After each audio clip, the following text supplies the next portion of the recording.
Hello जी हाँ, हर साल की भांति इस साल भी श्री 108 नवयुवक सरस्वती पूजा समिति आप तमाम ग्रामवासियों को हार्दिक अभिनंदन करती है और करती रहेगी। तो उठाइए दोनों हाथ और बोलिए सरस्वती माता की जय। मैया सरस्वती के छियै भसान रे, ट्रैक्टर पे सब सामान रे। हेलो, एक भी बचना नहीं चाहिए, सब लोड कर दो। मैया सरस्वती के छियै भसान रे, ट्रैक्टर पे सब सामान रे। डबल लाइट चुक भूकिया पार, डबल लाइट चुक भूकिया पार। अन्ना चैला भजो रे दीपक तैया हरे, डीजे में जोरे जनरेटर के तार।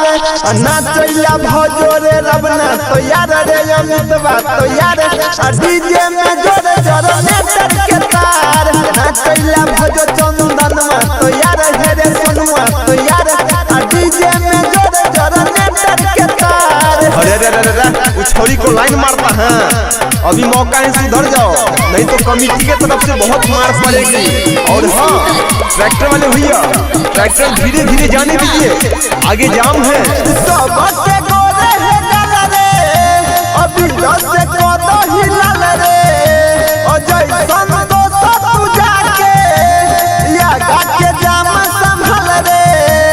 मोटरसाइकिल वाले भैया आप बीच में ना घुसाए, पीछे कीजिए पीछे।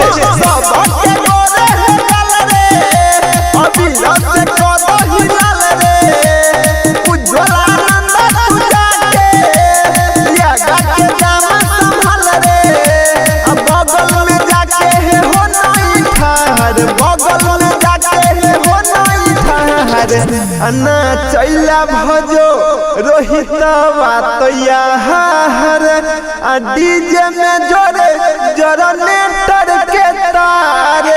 अन्ना चैला भजो शंकर बातैया रे, हरे कृष्णा तैयार, डीजे में जोरे जनरेटर के तार।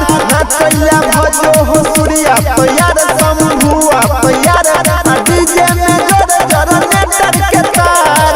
हेलो, हमारे डीजे ऑपरेटर से आग्रह है बक्सा का पूरा बास बढ़ा दे ताकि पूरा भसान में गर्दा मचे।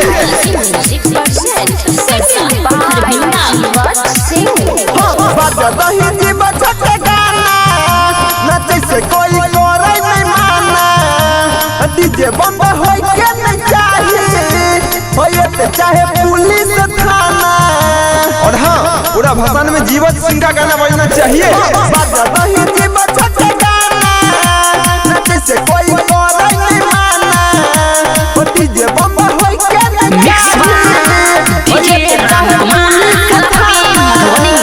सबसे बड़का छियै रंगदार, सबसे बड़का छियै रंगदार। अन्ना चैला भजो रजसवा तैया हर, डीजे में जोरे जनरेटर के तार।